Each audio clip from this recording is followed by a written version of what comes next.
Hello everybody, a Kinder Surprise is probably the most desirable sweet for any children that you can buy in the supermarket. Although I don't think that any adults would turn it down either. So let's open up the Kinder.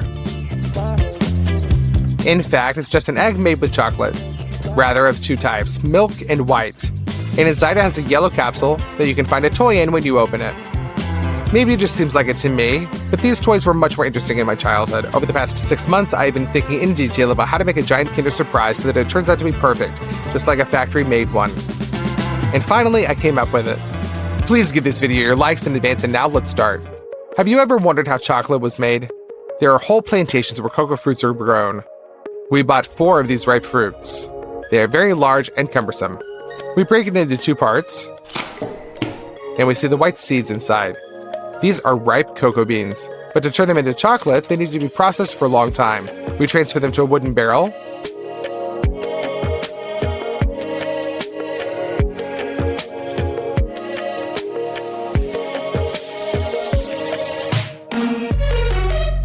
and we cover them with saran wrap. The beans will be in this barrel for 7 days and fermented. Well, it's time to retrieve them. Excellent. Our cocoa beans have been fermented and smell pleasantly like vinegar.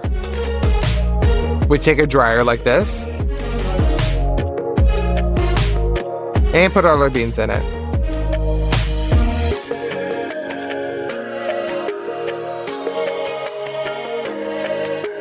We set it to 40 degrees and turn it on.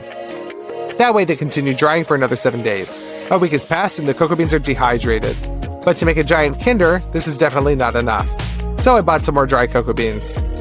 They look exactly like ours. These beans are raw, so we go outside and pour 2 bags of beans into the cauldron.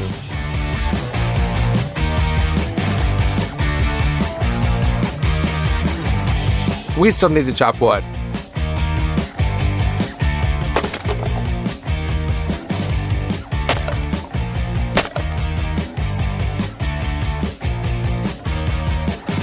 Let's open the stove and put some crumpled paper and small firewood into it. Kindle the fire. When it is flared up, we begin to mix the cocoa beans. That way they fry more evenly. After about 10 minutes of roasting, they begin to smell very tasty. There for about 5 more minutes and you can check. The husks should easily come off the roasted cocoa beans. We remove them from the fire.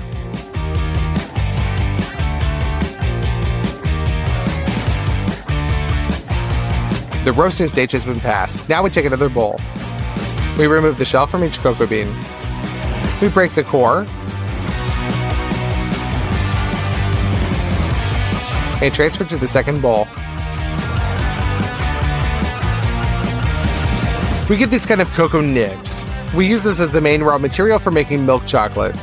We also bought a box like this. We open it, and inside we see a lot of cocoa butter. It looks and feels like an all-in-one laundry soap. So that it can be quickly melted later, we set it up with a knife. This is a very sticky process.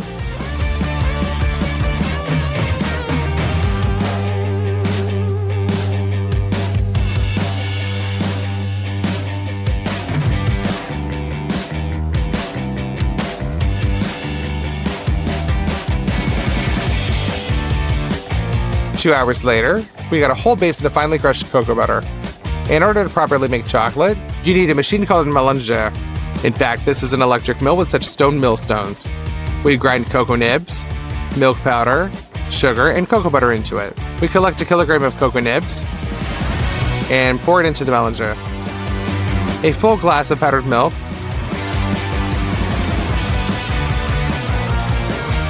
a glass of sugar, and turn it on. All the ingredients are mixed and gradually ground into a more delicate powder. Add some cocoa butter. It will gradually warm up from friction and the mass will become. And now it just takes time. The grains will become smaller and smaller. In the meantime, let's turn on another machine called Marmite. It will heat the chocolate so that it remains a liquid. Fill it with water up to the maximum. We set it on 2 and turn it on. 2 hours have passed. The chocolate has become even thinner. To make it taste familiar to us, we add vanilla extract. And in factory chocolate, a powder called soy lecithin is used. We need to add quite a lot of it. It is completely harmless, and it is only made to use to make the chocolate more liquidy. The chocolate has been 3 hours in the melange. We turn it off, and we pour it into the gastric capacity.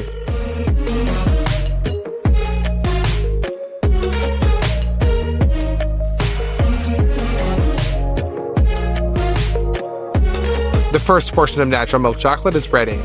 We put the tray into the Marmite so that the chocolate doesn't freeze. Now we load the next batch.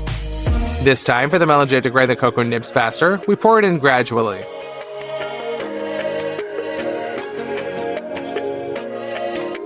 Then gradually pour in cocoa butter.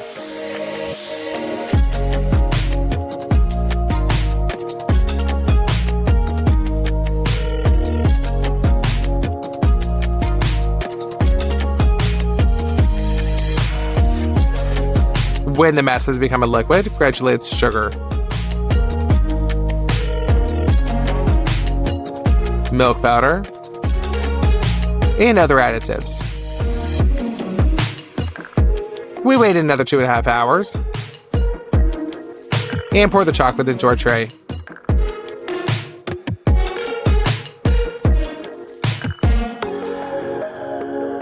And for the third time, we add more powdered milk and 4 hours of stirring. It turned out very nice, perfectly glossy milk chocolate. We also transfuse it. It took us 2 days to fill the tray to the brim.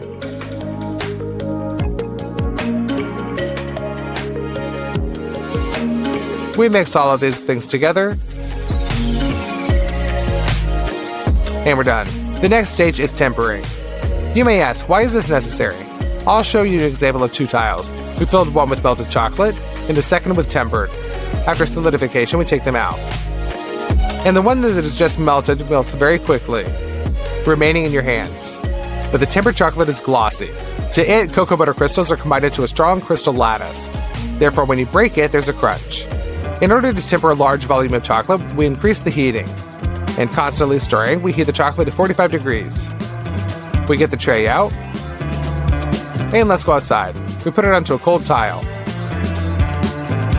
Constantly stirring. Literally in 15 minutes, the chocolate should cool down to exactly 25 degrees. That's it. We return the chocolate back to the heat and heat it up to 31 degrees. This is the end of tempering.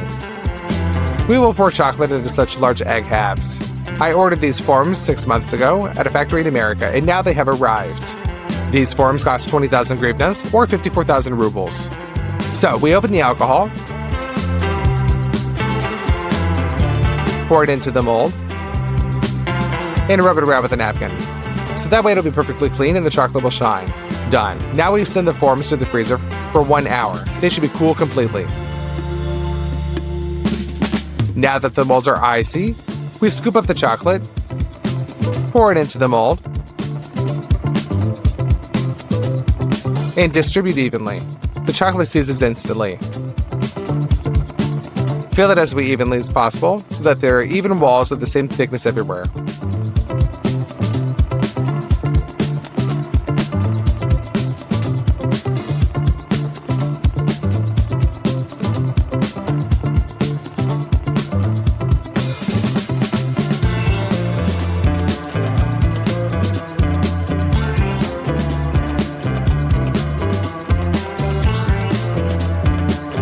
We drain the excess chocolate back in.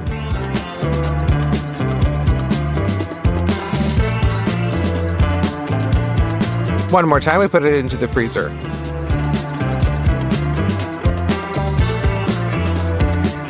And we fill in the forms again.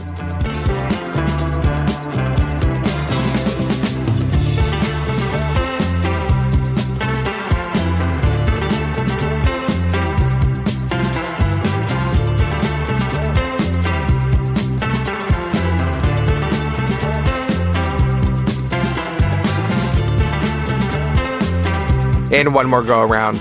The forms are always very heavy and you can't twist them in your hands. Therefore, we pour the chocolate along the walls and smear it around with a spatula. That way, we filled up all the milk chocolate. But there is also a white one in Kinder. So let's do that. We need cocoa butter, milk powder, sugar, and soy lecithin, and of course a melanger. We collect a full measuring cup of cocoa butter. We turn on the melanger and begin to pour in very gradually.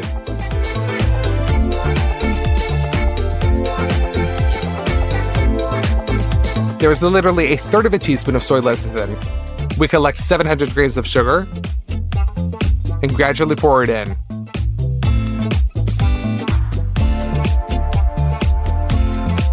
Well, we've got a full measuring cup of powdered milk.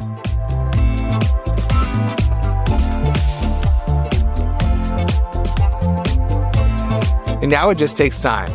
Grains of powdered milk and sugar will decrease and interfere with the butter. The correct consistency will be happening in 2 hours later. Pour our homemade white chocolate into the Marmite. We cooked white chocolate for 15 hours.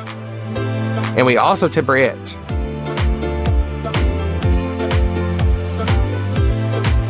And we also pour that into the mold the same way.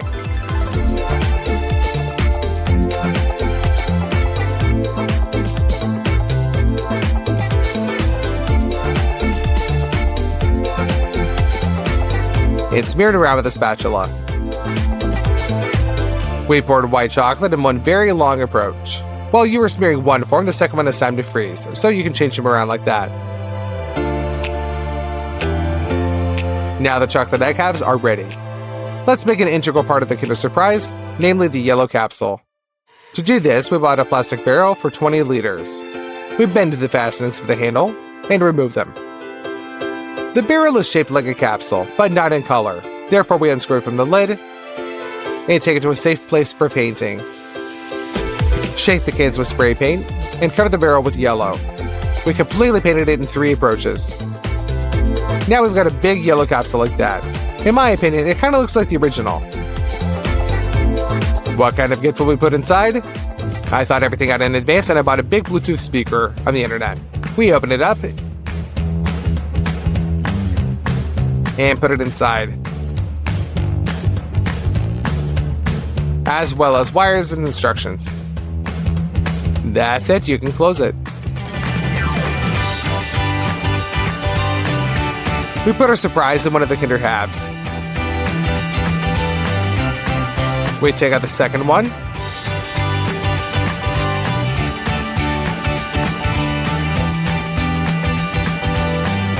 Perfect.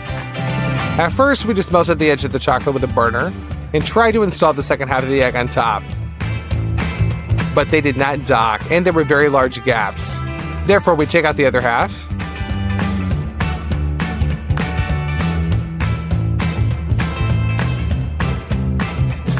With a knife, we cut off the uneven edge.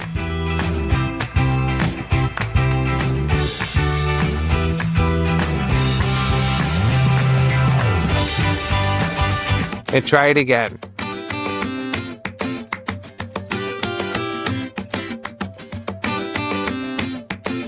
This way it worked out more or less pretty smooth. And to glue these two halves together, we pass the white chocolate along the joint.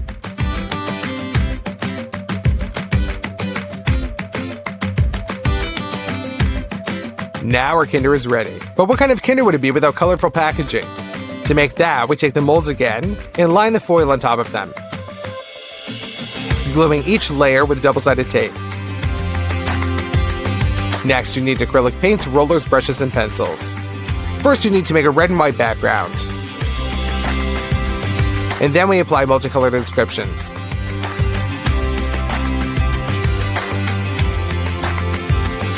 In my opinion, it turned out really nice. So we put the lower part of the wrapper on the floor. Carefully lower our Kinder into it.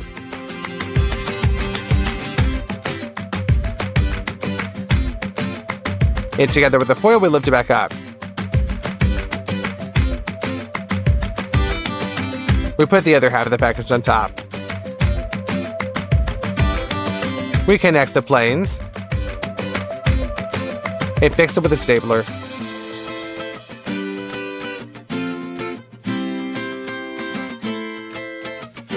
With scissors, cut off the excess foil.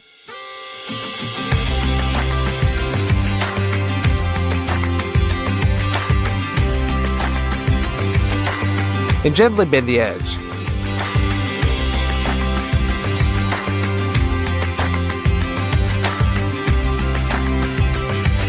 Now we just have to paint the gaps. And this giant Kinder Surprise is completely ready.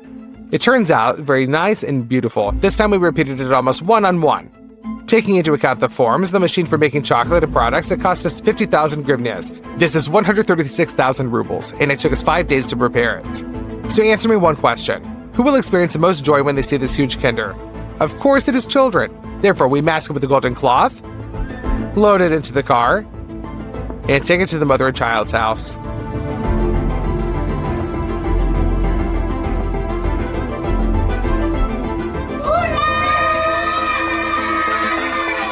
The children were very happy and just tore up at this Kinder Surprise.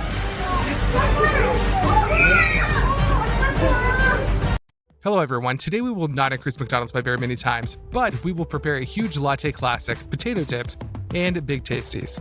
By the way, write down what is your favorite burger from McDonald's. I have it as my Big Tasty. Please like it in advance, it's going to be a very interesting video. Let's go. Without the beautiful packaging, McDonald's is not McDonald's. So let's repeat the packaging, but on a huge scale. To do this, we will use this kind of corrugated cardboard. We unfold the original packaging, measure the dimensions of the boxes, multiply them, and transfer these dimensions to cardboard.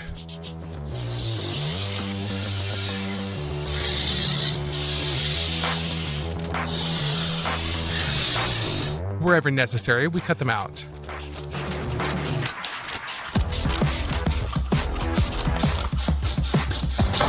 And we bend the cardboard exactly according to the marked places. We squeeze out some hot glue and assemble the box.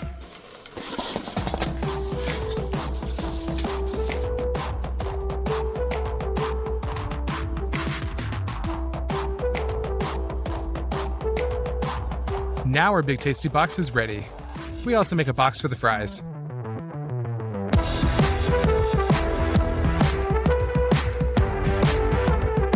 The plastic bucket will serve as a large coffee cup. And we make the lid out of the same cardboard. In my opinion, it turned out pretty well. We arm ourselves with paints, and first of all, we paint a plastic bucket from a spray can in yellow.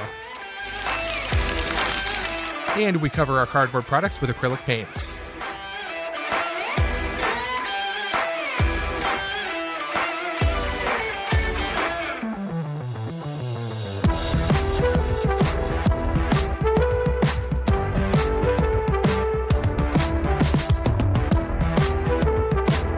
We put the painted lid on the already yellow bucket. We paste the inscription, and it turns out very similar to the glass from McDonald's. Here is such a box that turned out for the fries, and here is what we got for the Big Tasty. By the way, we made it according to the old box design. Maybe from the outside it seems that all of this is not so difficult, but it took us 15 hours to make all these boxes.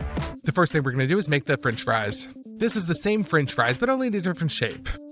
So we need a bag of potatoes. We open it up.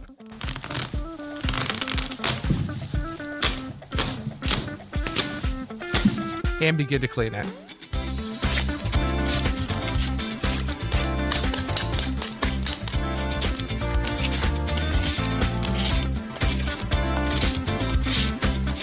The peeled potatoes are dumped into a basin. And the same thing a few more times. Now we're left with a full basin of peeled potatoes, but it's dirty. Therefore, we pour them into the sink and fill it with water. We wash the dirt off of each potato and remove all the eyes that we missed the first time.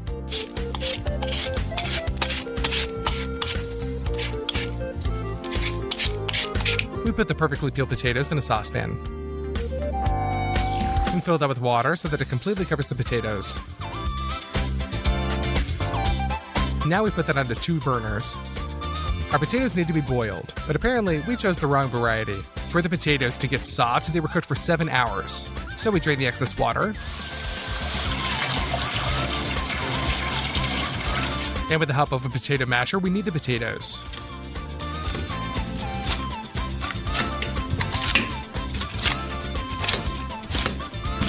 When the masses become more or less homogeneous, we add quite a lot of salt and continue to knead. The shape of our fries can be very unusual, so repeat it on a large scale. We take these iron quarters, pour oil onto each of them,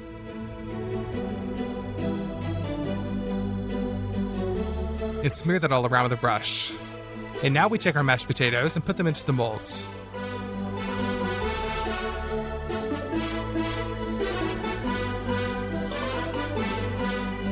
And we rim it all around with our hands. And with the help of some tube-shaped object, we make the most similar shape of the potato dippers. And we throw those into the freezer for a whole day.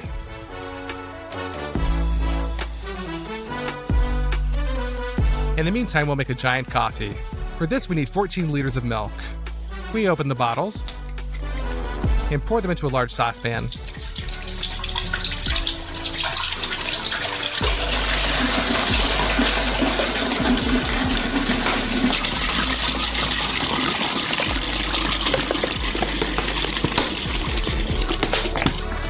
We put that onto the stove. And it'll be needed to heat it up to 60 degrees. In the meantime, let's get busy with some coffee beans. They are already fried, so now we just have to grind them. Therefore, put a little bit into a coffee grinder and grind. Our already ground coffee is poured into another saucepan. Thus, we need to grind all our 800 grams of coffee beans.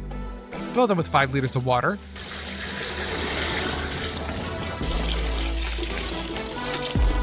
Mix. And throw all that onto the stove. We pour a lot of sugar into our huge espresso and mix it again. The milk is already hot. Therefore, we scoop it and pour it into a blender. Close and beat the hot milk really well. After this procedure, the milk will turn into a foam. We send the foam into a large glass. And so we pass all the hot milk through the blender the same way.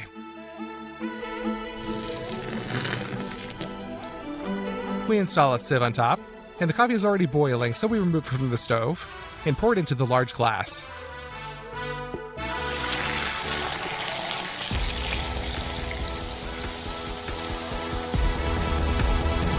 That's our giant latte that's ready.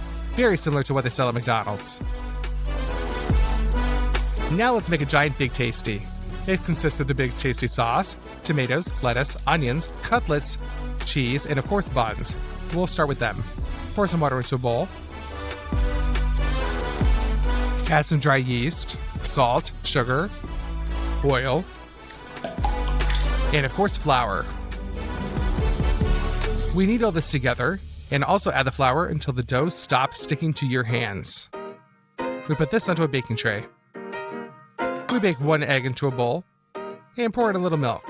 Mix that up.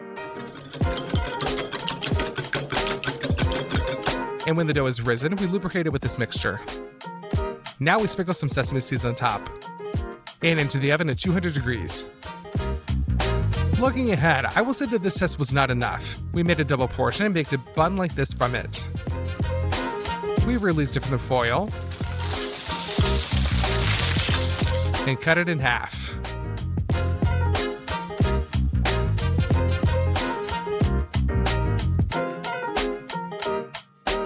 It turned out to be very soft. So now let's make our hamburger. In ground beef, we add some dry garlic and 2 chili pepper and a lot of salt. Well, we mix the spices with our hands.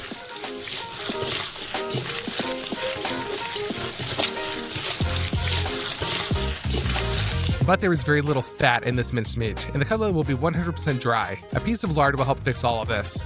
We cut off the unnecessary skin and cut the frozen fat into plates.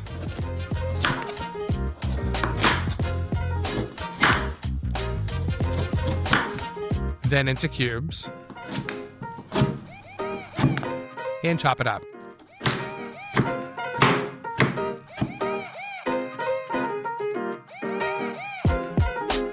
That's it. We send the cubes of lard into the minced meat.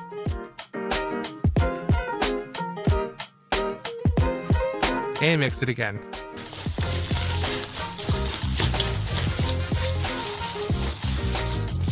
Now the cutlet will be very juicy. We transfer all the minced meat to the parchment.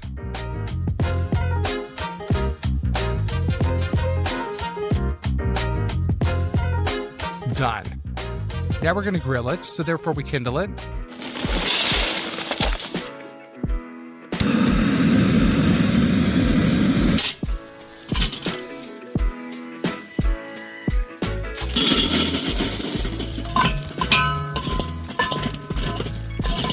Top the cutlet with some oil and smear it around with your hand.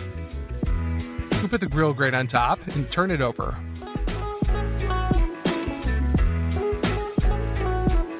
We send the cutlet on to fry. To extinguish the fire, cover it with a lid and later fry without it. We pick up the cutlet with a spatula and turn it over. On this side, fry for another 10 minutes. And it's all ready. Now let's go to the cheese. We will use some Emmental for the taste and mozzarella so that it melts well. Cut the cheese into smaller pieces.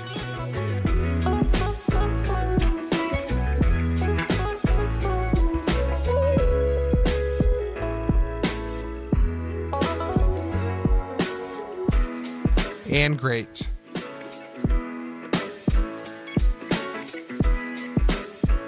All the cheese is then thoroughly mixed together. Divide into half and pour into 2 pots.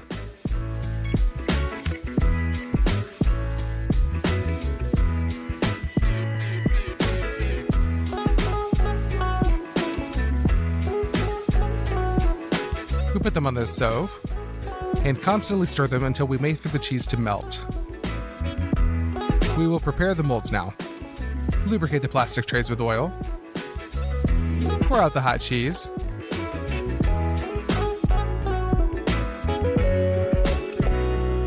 And distribute it according to the shape.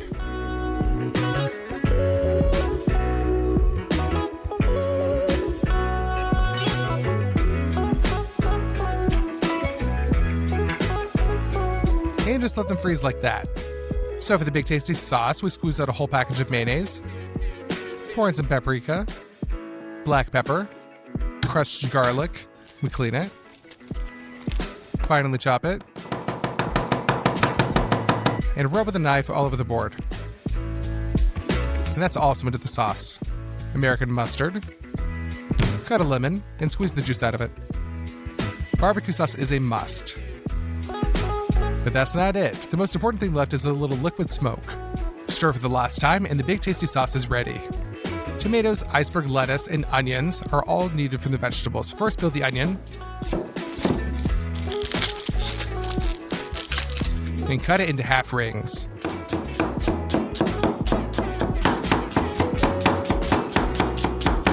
This time the onion was very spicy. Got the tomatoes.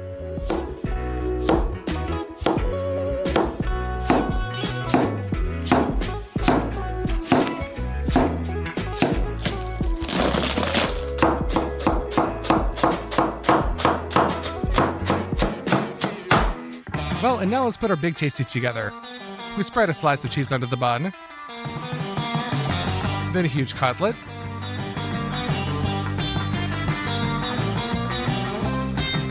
another slice of cheese, put on the tomatoes,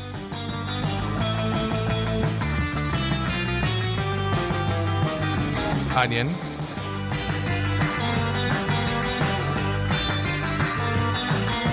iceberg lettuce,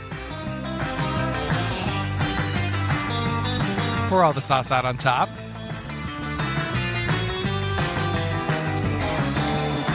And cover that with the top bun. At this point, a huge Big Tasty is ready. By this time, the potatoes have already been frozen. You can pull them out. You can pull off the iron corners. And in my opinion, the shape turned out really great. We put a huge saucepan on the burners. And you need a lot of oil. We open it. And make a huge deep fryer.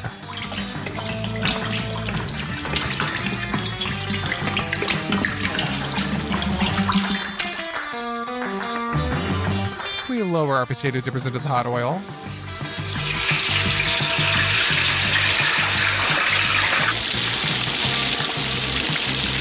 We take them out and put them onto the paper towels. We also fry the rest. Now let's put them into the box.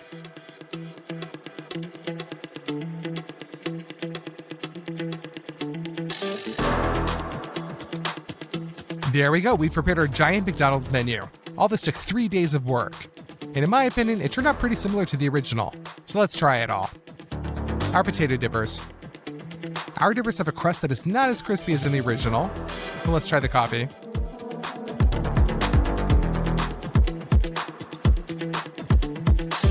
coffee is delicious, very similar to a mac latte. And let's finally get into our big tasty.